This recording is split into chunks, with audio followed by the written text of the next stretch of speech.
The Bible is not about doctrines and dogma. And I'm getting ahead of myself again. But the Bible's not about doctrine and dogma, because God really doesn't care what we believe anyway, because He has elect people that He designs to be the people He wants them to be. It's not about us, but in our control. If Christ said that He is the way, the truth, and the life, then no one gets to the Father but through Him.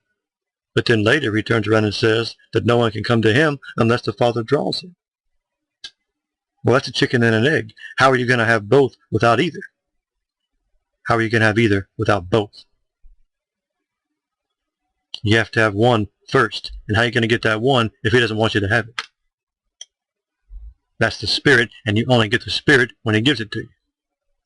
Because He says God hears not the sinners. If God does not hear the sinner, then how's He going to hear the sinner pray to be forgiven?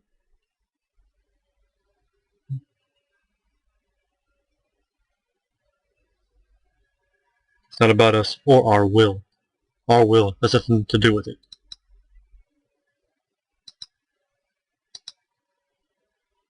It's all about His will.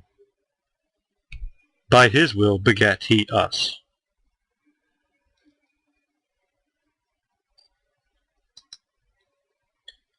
Anyway, so like I say, I stopped writing there. But I had the headlines, the topics typed out first.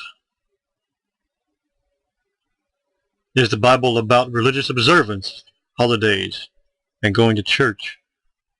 Well, it can't be about going to church because it didn't have a church in the first place when it was written. Even synagogues, you had a temple. The final temple was torn down in 70 A.D. Everyone knows that. How the hell are you going to keep the law by doing good deeds? If you want to do good deeds, you got to keep the Torah. You got to keep the law. That's doing a good deed. You can't keep all the commandments. You just simply cannot do it. By trying to be good, you're actually denying Christ and His atonement for us to forgive us in the first place, who has taken our sin anyway. By trying to act good, and the very act of trying to not sin, I believe, is actually caused by our own sin nature. That's our own pride. The whole idea of free will and how we can be good enough for God to accept us is contradictory to the Old Testament, which said you can't be good enough for God to accept you. You're fallen and accursed anyway. The only way to be atoned, the only way to be right with God is through blood sacrifice, which Christ did for us. It's not about us or what we do or what we believe, because we can't do or believe anything right without God's Spirit being put in us in the first place. And then, like I said, after that, we become the person He wants us to be. The Spirit keeps us from it. The Spirit holds us back.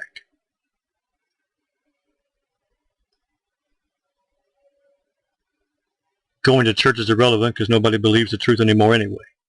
The whole church is reprobate. The whole church is apostate at this point. It's beyond the point of repair. It's past the point of no return. It's just going off the cliff. It's headed off the cliff. It's a stampede. You can't turn it back. It's just going. It's gone.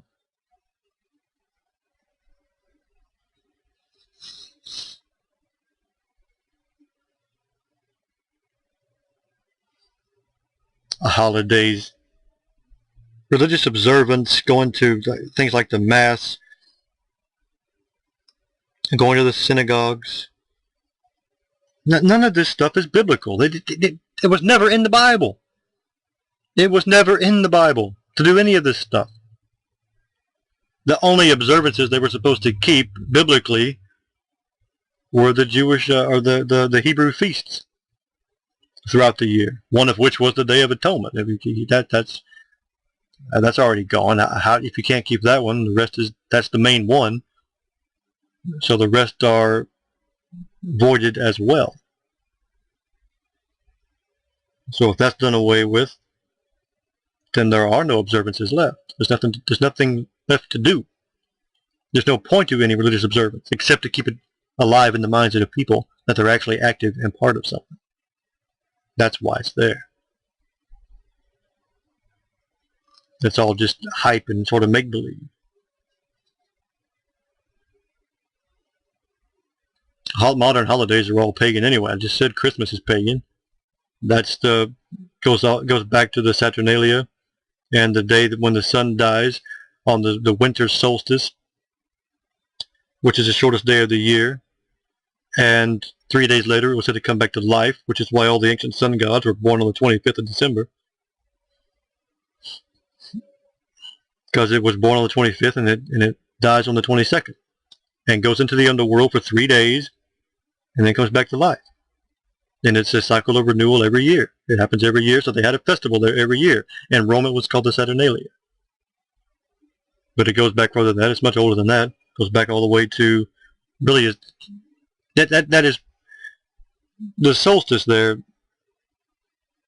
may well be the oldest form of paganism, is this the rituals of the solstice and bringing the sun back to life.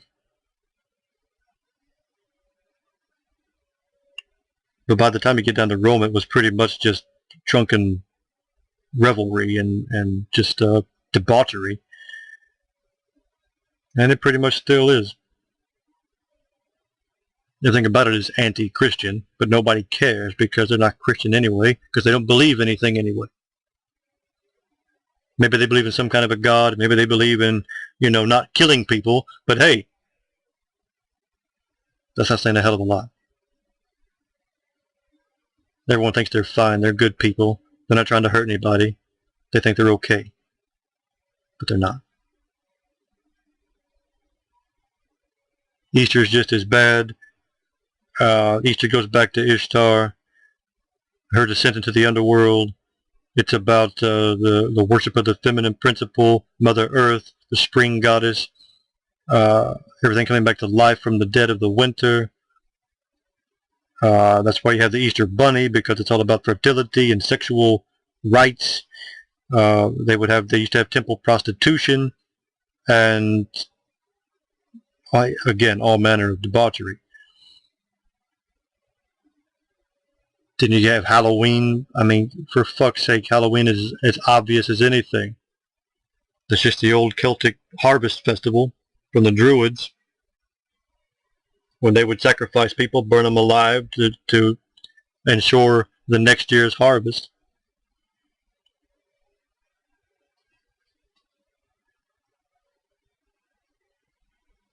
They would give you a pumpkin full of fat to burn, to ward off the evil spirits.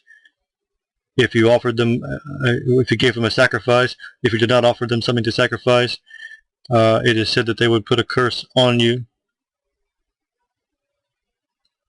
Thus begins trick-or-treating.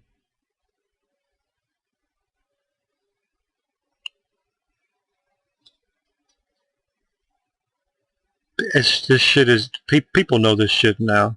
This shit has come out. 10 years ago it was relatively unknown, but thanks to the invention of the internet, pretty much the only people that still believe that shit is people that don't care that God hates it. All of these main holidays are actually, well, they're actually Christmas and Easter are based off of two of the quarter days, Yule and the spring equinox, so the winter solstice and the spring equinox. Halloween is Samhain, that's a cross-quarter day, halfway between the fall equinox and the winter solstice.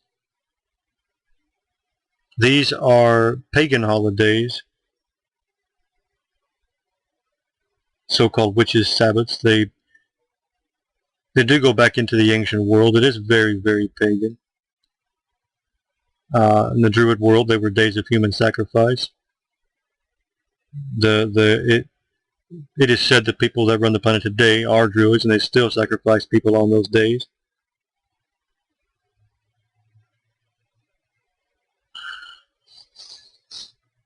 So to take part in these festivities, these festivals, these holidays are actually adding your energy to their practice of worshiping Lucifer. Basically is what it boils down to. It's just all about drumming up the energy.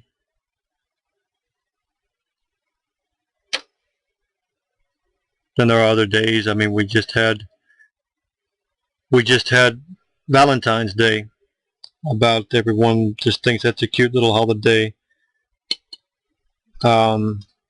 It's not. It's based off of Eros. Cupid is the Roman version of the Greek Eros, basically the god of sex. And that's based on February 14th, which is 13 days after Imbolg, which is one of the cross-quarter days on February 2nd. And January 20th is 13 days in front of it, which is why they put the inauguration day for the presidents on January 20th, because it's 13 days away from Imbolg. The inauguration of the presidential cycle every 4 years actually occurs on leap years. The election occurs on the leap years, such as this one, 2016. The leap year cycle, the presidential cycle being based on the leap year cycle, it's actually based on the Olympic cycle of the old Greek calendar, which was based off of the 4-year cycle. They actually had 4 separate games, 3 games, and then the 4th was all 3 together. So they have the Olympics every 4 years now.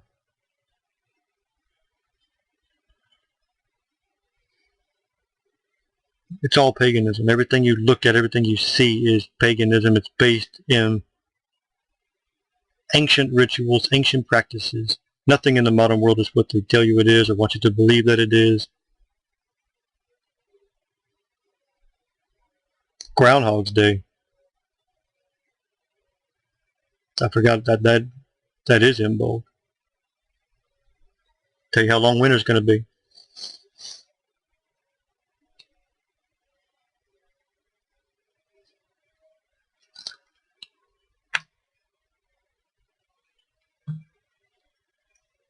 Anyway, enough of that. Basically, I'm saying there is no religious observance required by God.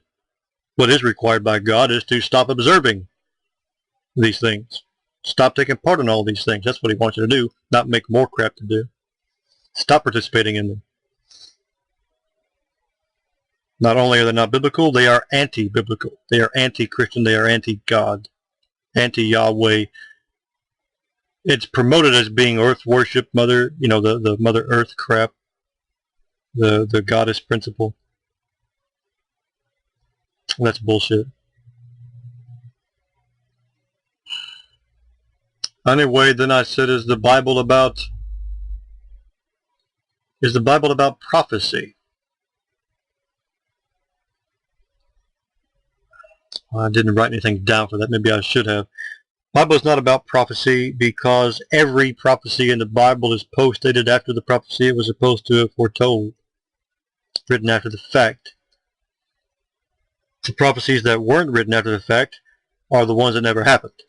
And those are the ones that everyone's still looking forward to today, as they think that for some reason, some guy in the Middle East 2,500 years ago happened to have a vision one day about everything in the post-Christian era after the Age of Grace 2,500 years later,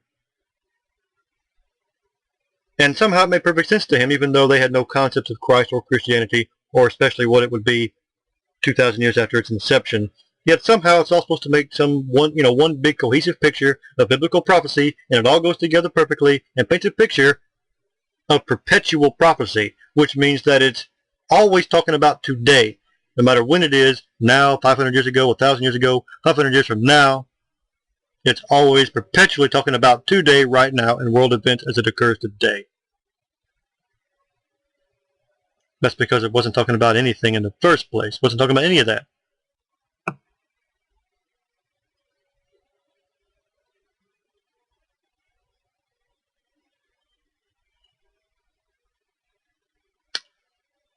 The book of Revelation It's pretty much an amalgamation of all the Old Testament prophetic books put into one book. It's pretty much all just, I would say, plagiarized, but they didn't have that concept back then. He was taking different parts of the different prophecies from the Old Testament that no Christians actually read anyway, and then he just put them into one book. Revelation is actually a very Hebrew book.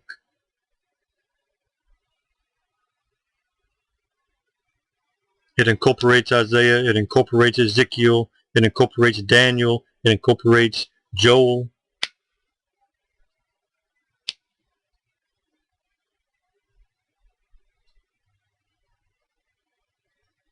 It's talking about what it's talking about, but it's not talking about what everyone thinks. And it's sure not talking about Christian dispensationalism or the goddamn Larkin charts that everyone in the 20th century tries to use, and all these, they have everything planned out, and they got the statue of Daniel there.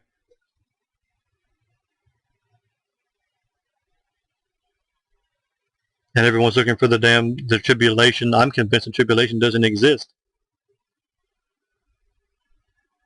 I thought it did for a long time, but it just doesn't fit. The 7 years, it does not fit. I know that the 1260 days, I know the 3 times and a half. He actually got that from Daniel. Daniel talked about it. I think it actually goes back to Babylon and Belshazzar and the writing on the wall, which was about a system of weights and measures. And if you look at it, it actually came out to 3.5 weights. And that was prophesying the fall of Babylon, which makes sense why John would talk about it too, because he calls it Babylon. The final empire he calls Babylon, even though Babylon had already fallen. He's quoting Daniel. And everyone's looking for this timeline. And if anything, these guys are actually using this supposed Christian expectation of the fulfillment of biblical prophecy to actually use as a playbook of what to do to convince them that it's prophecy being fulfilled.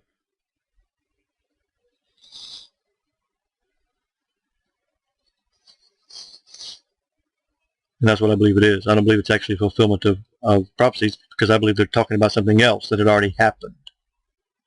The abomination of desolation had already happened with Antiochus when he sacrificed a pig and put up the Christmas tree in the temple to Ashtaroth. That was the abomination of desolation. It was the desecration of the temple. But the temple had already been destroyed by then anyway, so what's he talking about?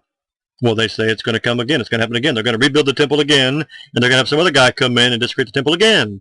Because it wasn't talking about the first time. No, it's talking about some other time 2,000 years later. Because that makes way more sense, you know? No, what makes more sense is he was talking about what had already happened. And there again, Daniel's talking about it. That's because he was writing after Antiochus had done that anyway, and not 400 BC.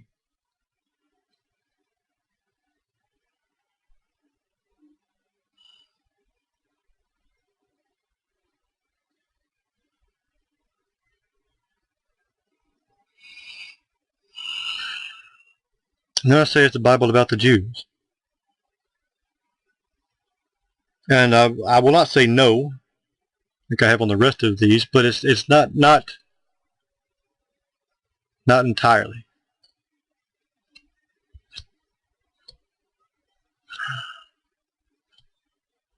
And the topic of the Jews is nearly unending. Because on one hand, you have guys that try to separate themselves as much as possible from anything remotely related to Judaism or Jewishness.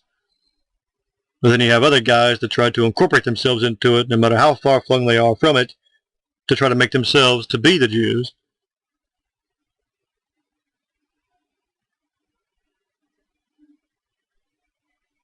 When I'm not even sure the Jews are the Jews.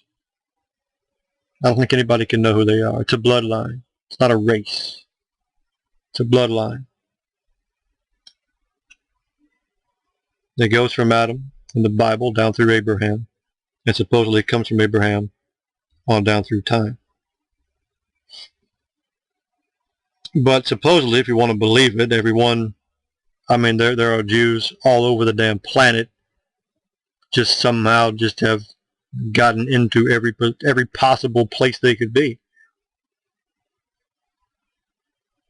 That's a lot of kids for one man. If you want to think of everyone's lineage as coming from one person 3,000, 4,000 years ago, what it would end up being is all these different bloodlines just interconnecting and mixing all together in just some big wash of humanity. So nobody can keep it straight as to who's who anymore. I'm convinced you really can't keep it straight. And I think only God knows who's who and who isn't. But I do know. What I do know is what the Bible is about. And what the Bible is about is covenant.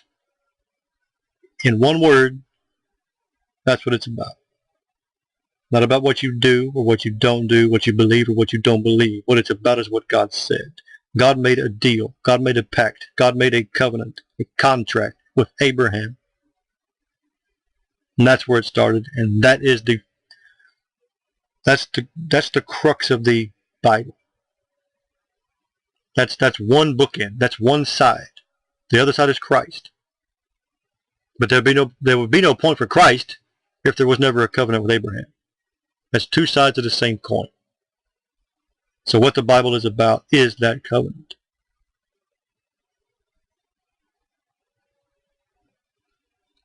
God made this covenant with Abraham and his lineage forever. Forever. It's not based on time. It's not counting down. It's not going to run out.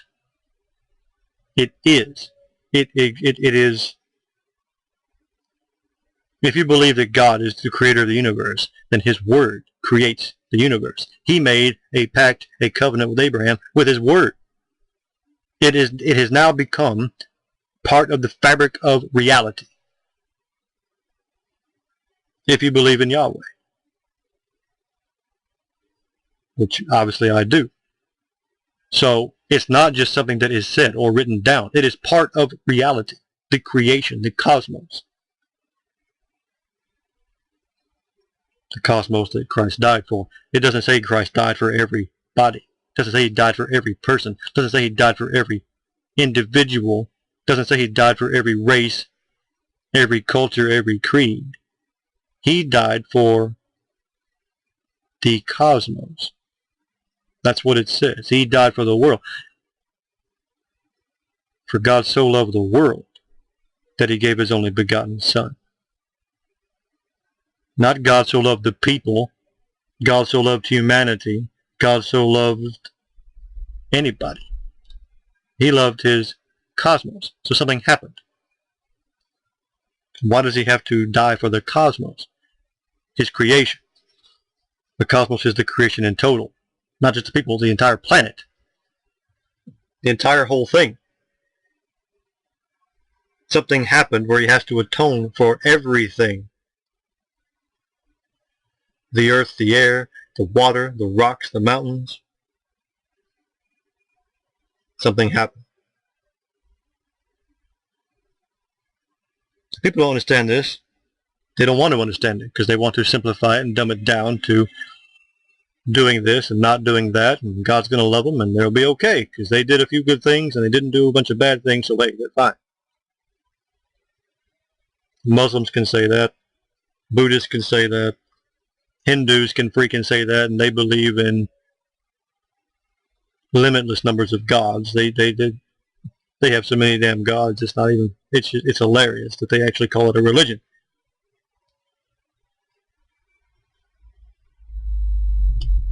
They have a god for everything in sight.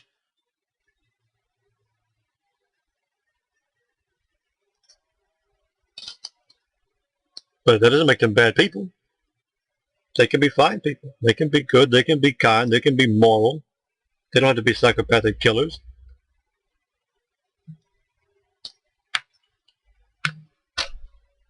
I mean, they're all right. They live a good life. Maybe they'll rise up the ranks in the caste system. Maybe they'll get to be a Brahma one day. They live a shitty life, they'll end up as a dog or something, How it goes. Wonderful religion, that is. Everyone thinks they have past lives. They want to be some king or queen or something like that. Well, no, if you're going to believe in reincarnation, you have to pick up where they left off, and they pretty much tell you everyone used to be an animal at some point. So that's what everyone wants. They want a past life where they were rich or something, rich and famous. When in reality, if you had a past life, you were probably a cat, a nice little house cat. Maybe you had a nice home to live in. Nobody wants to be a dog, but they want to believe in reincarnation. That's how stupid people are. They can't see both sides. They can't see what it is. They just want all the positives of everything, but none of the negatives, including Christianity. Anyway, it's about covenant. God made a covenant with Abraham, with his seed.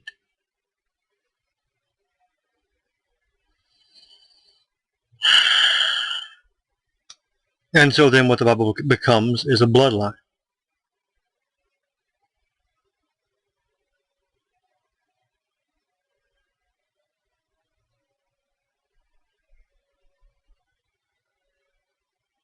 And that's what the supposed history of the Bible is about, is the narrative, the story of this bloodline. Traced all the way from Adam, all the way down through the lineage of kings, all the way to the deportations, which is pretty much where the Old Testament ends, is when they come back from Babylon and they start trying to rebuild Jerusalem. That's where the Old Testament ends. When the New Testament begins with the lineage of Christ, both Matthew and Luke start off with the lineage of Christ, even though they are divergent, two different ones.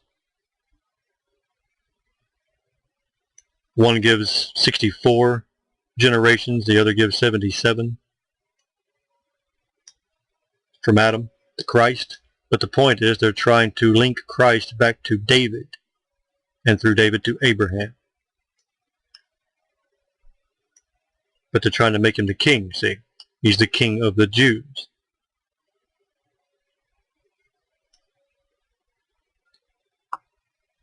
Well, he's not going to be the king of anybody if he's not related back to David. So they start off by telling you that he's related to David.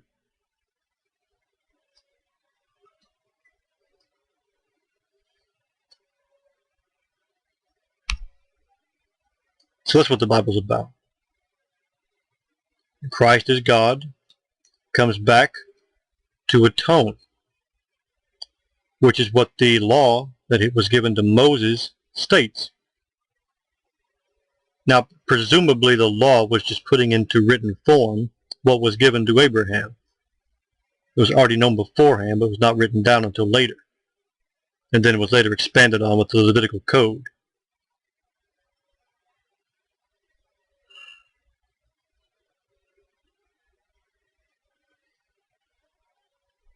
What nobody knows is that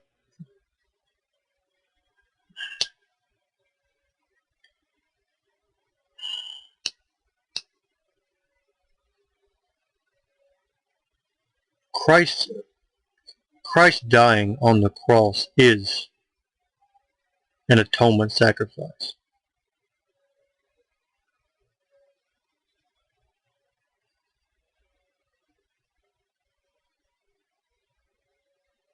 Even though there had not been a viable or valid sacrifice since the deportation, because the ark was removed, as Ezekiel states. And Ezekiel 10 is talking about how the ark was carried out of the temple.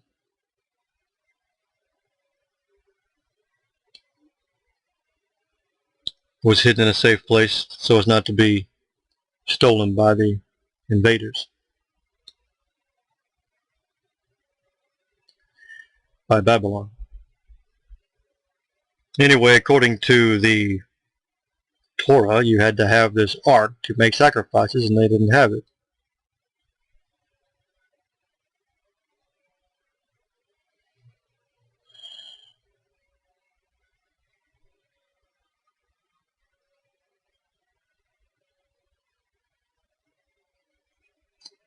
It goes back to Adam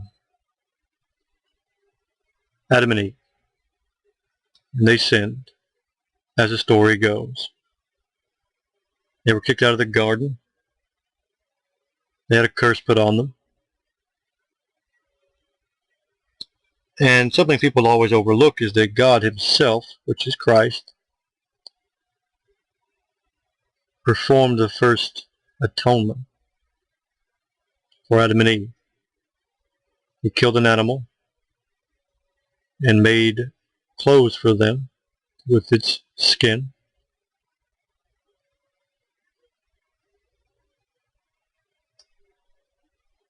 It's kind of glossed over, but that's actually an atonement. Blood atonement. Next thing you see is Cain and Abel. And they offer sacrifice to God. Everyone knows Cain killed Abel, but they may not know why. It's because they both made a sacrifice to God. Cain made a sacrifice of fruits and vegetables. He's a nice hippie, I guess.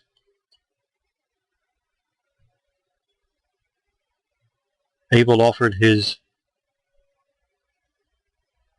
animals. Offered their blood.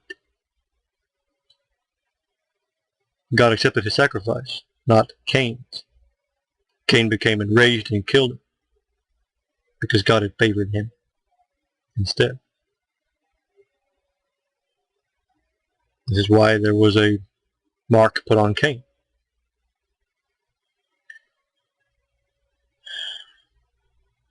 Adam and Eve had another son called Seth, and he took the place of Abel, and the lineage continued through him, all the way down through Enoch and Methuselah, Lamech and Noah. Then of course Noah's flood came. God saved them, Noah and his sons and their other wives, 8 people in total. And here is something else nobody knows. There were 8 people. When Noah was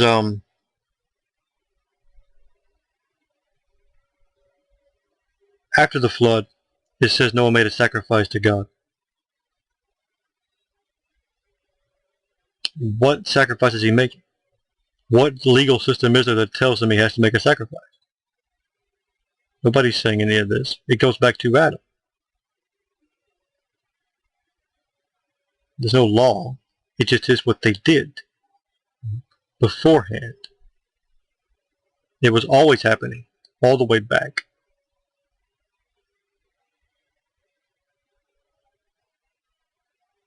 The reason there were 8 people, it's no coincidence, that they did not take 2 of every animal. They took 2 of all the unclean animals, and they took 7 of the clean ones, because they used them for food on the ark for the year. 7 clean ones. 7 of all the clean ones. And 2 of the unclean.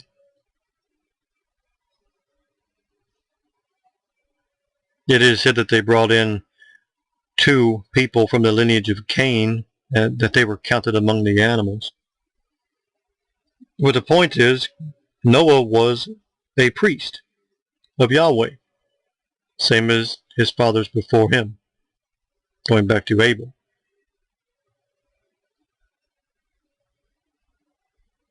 And the 7 members of his family were considered the clean animals. And then you would have had 2 unclean animals, presumably. Anyway, then Noah had a son, Shem. Shem became the Melchizedek. Abraham was told by God to leave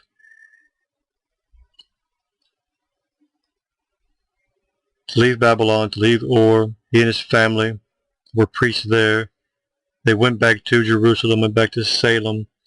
Abraham met with a person called Melchizedek, but he was really the priest of Salem, the priest of God. Who's the priest of God going to be?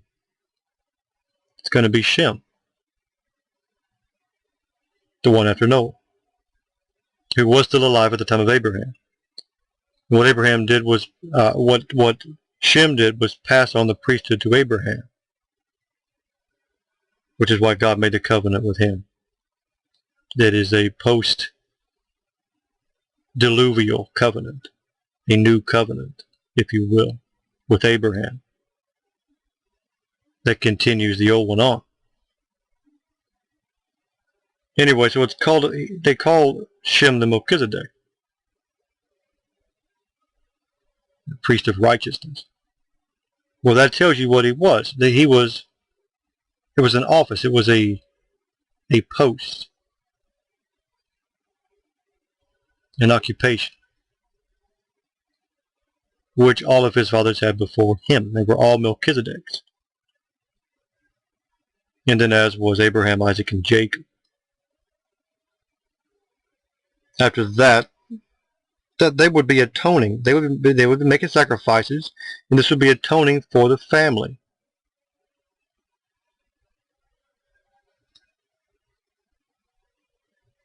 Presumably for the family of Adam, the entire lineage of Adam.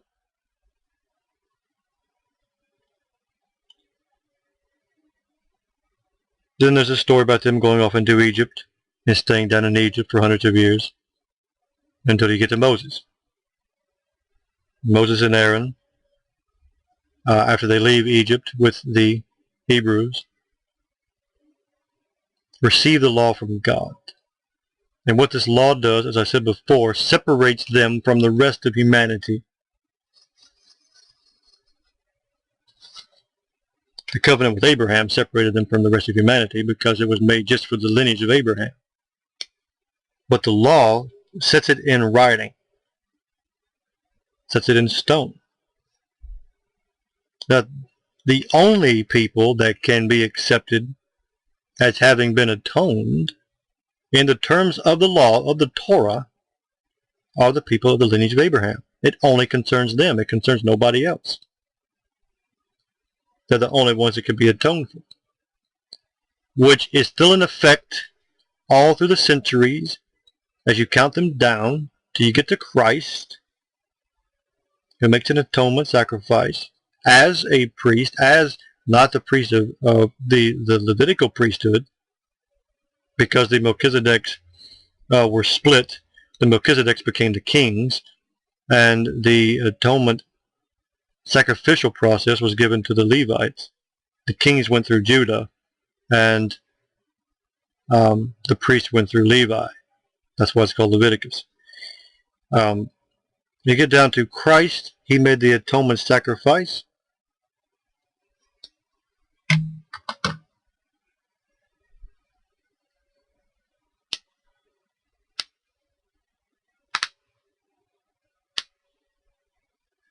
For the people of the covenant. Not for the world. Not for humanity. Not for everybody. In fact, the Bible says that God does not love everybody.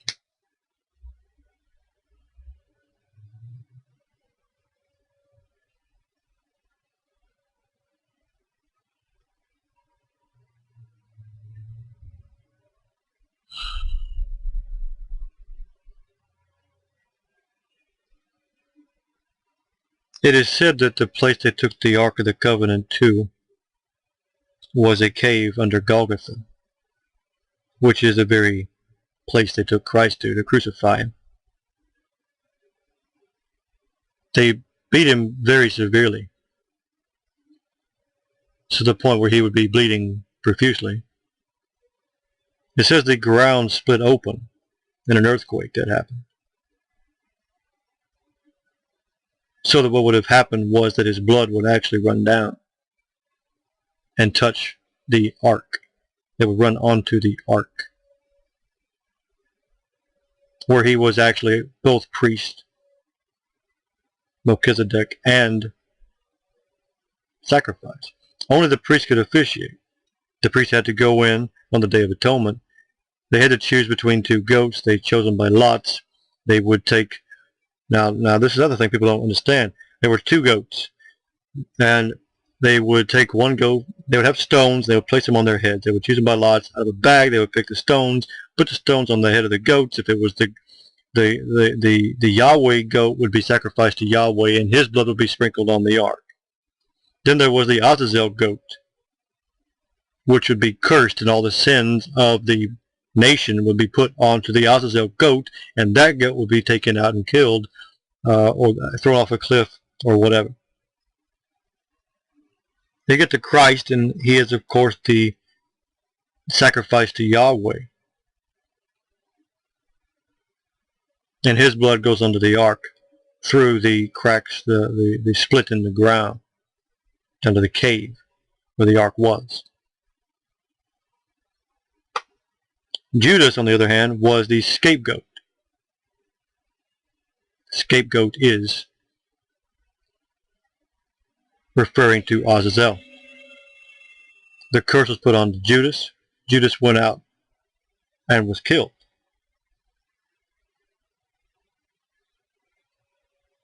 He was a scapegoat. There's no way around it. Judas took our sin, not Christ. Christ did not take our sin. Christ atoned for our sin.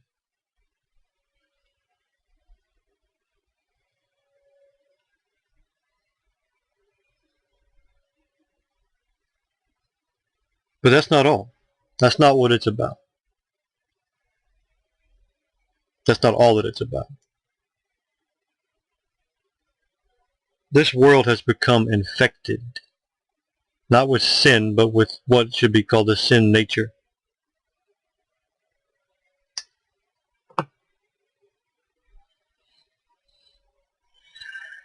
And like I said, everything is infected with it. All the dirt, all the water, and the air we breathe on the planet is infected with it. It's in our blood. It's in our bodies.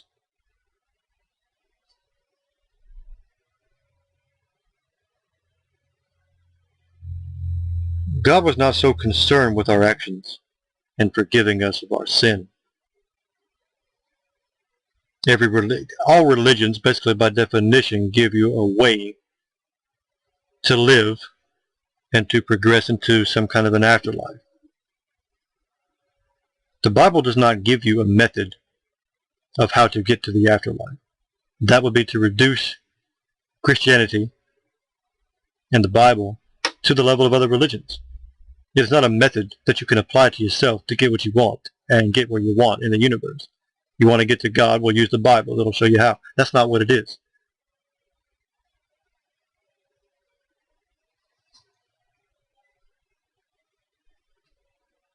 God was atoning for the cosmos, like I said, which is rectifying the whole thing. What it is, the cosmos somehow, some way became infected with a disease. And Christ's atonement, the blood of God, he was not born of a man. He was not conceived.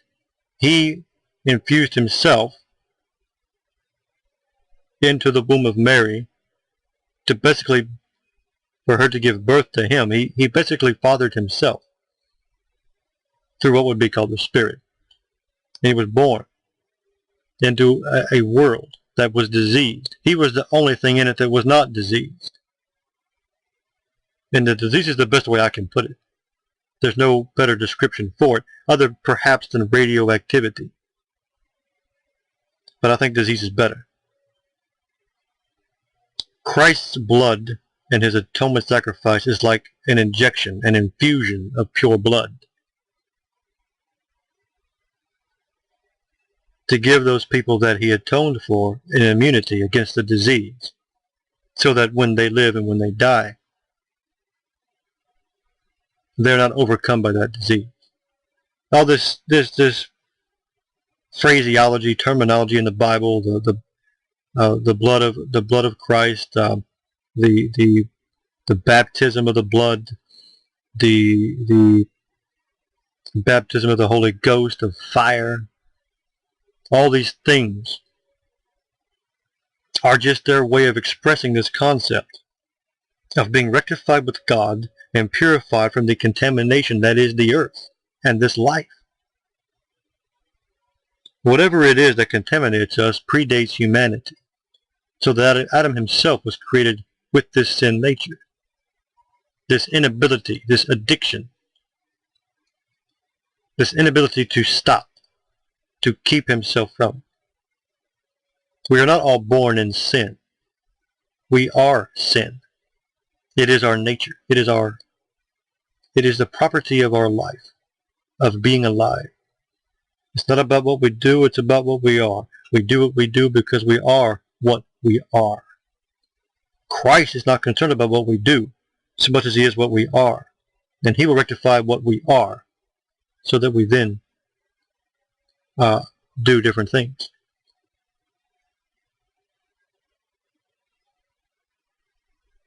And that's the point of Christ's atonement, is to cure the disease of this planet, this dimension, which has been infected with some kind of demonic presence, demonic energy.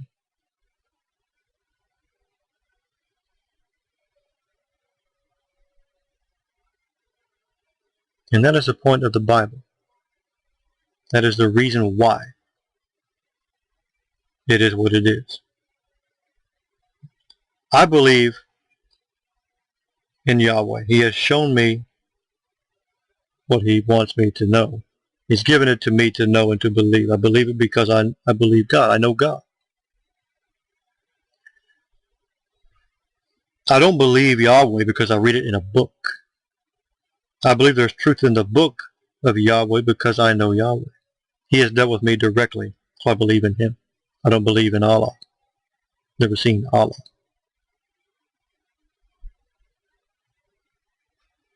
When I died, I saw God. I saw Christ, who is Yahweh. They are the same being. Yahweh is not the Father. Christ is not the Son.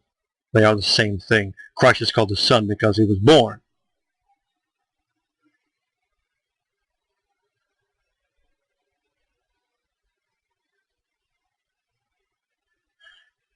Anyway, so I saw Christ.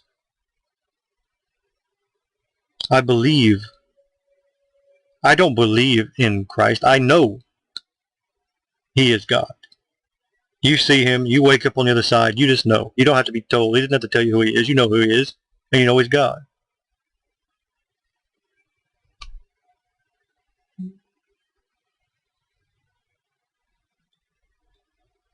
And I come back here. He sends me back.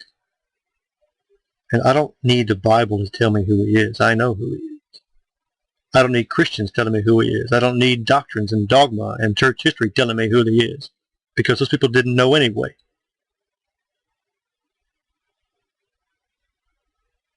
I don't need the Bible to believe. I'll tell you what the Bible needs. The only thing you need to believe in Yahweh, the only thing that has to be real, is a covenant, a bloodline, and Christ. That's all there has to be. Some guy in the remote history around 2000 BC who became known as Abraham had to exist. God made a covenant with him and his bloodline that then went down through the centuries down to Christ, who completed that covenant. That's all it has to be. Everything else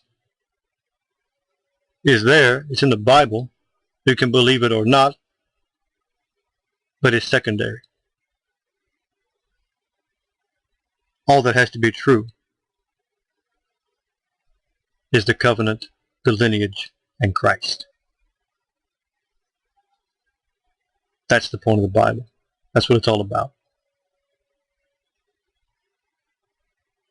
And that's really all you have to believe. That's all you have to know.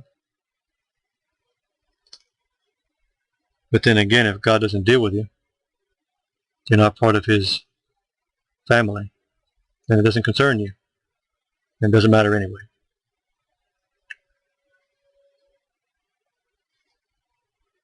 Paul said that he had selected a number of people from before the beginning. He already designed it in his mind for those people to be elect when he made the cosmos and put them in it. It's not open to everybody because he didn't die for everybody. The covenant is only for those it belongs to. Now, like I said, we don't know who those people are. If God deals with it, he deals with you. But it's all predestined. It's all planned beforehand. Everything's foreordained. The entire history of the world had to be what it was for everything to be what it is. Every person in everyone's family history had to be what they were, be where they were, when they were, had to get with who they got with for the family tree to be what it was, for us to be here now.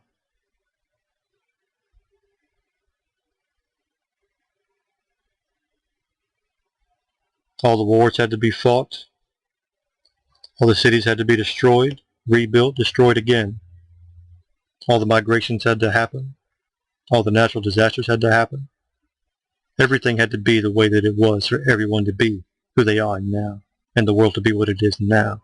And if you want to believe in Bible prophecy, you have to believe in predestination. Otherwise, prophecies could not come to pass anyway. You can't have God telling you what's going to happen thousands of years in the future and then have it be based on our free will to cause it to happen.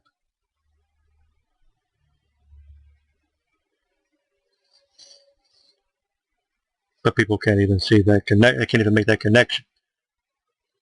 But they believe in prophecy and free will. So God says he would not have us to be ignorant. And if that's the case, I cannot accept people who continually believe free will after you already explained predestination to them, as Paul does in Romans 3 and Romans 8:29. Romans 3:21, and that whole paragraph. I don't like the verses. I don't like the system of verses and chapters in the Bible. The chapters are too broad and the verses are too narrow.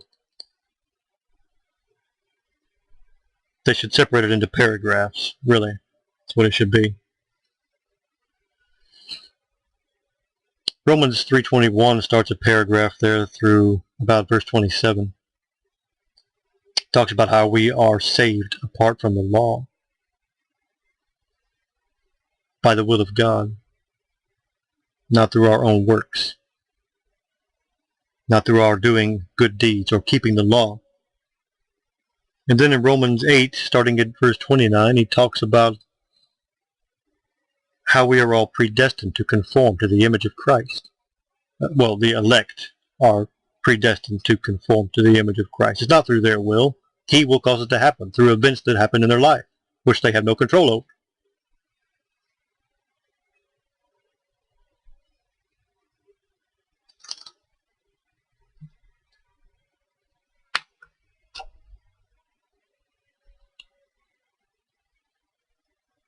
And that's the point of the Bible. It's not about morality and what we should do and how we should live our lives. The point of the Bible is that it's not about us. It's about God and his cosmos, which we are a part of. And his cosmos, for whatever reason, became diseased. This dimension, I think of it as this dimension, became diseased. And he set out, he devised a way to rectify it, to heal it, to save it. And that is what we think of as salvation. It's not personal salvation, it's the salvation of the whole, the salvation of the planet.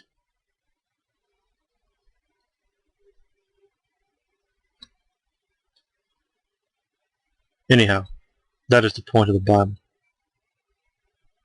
The covenant, the bloodline, and atonement through Christ.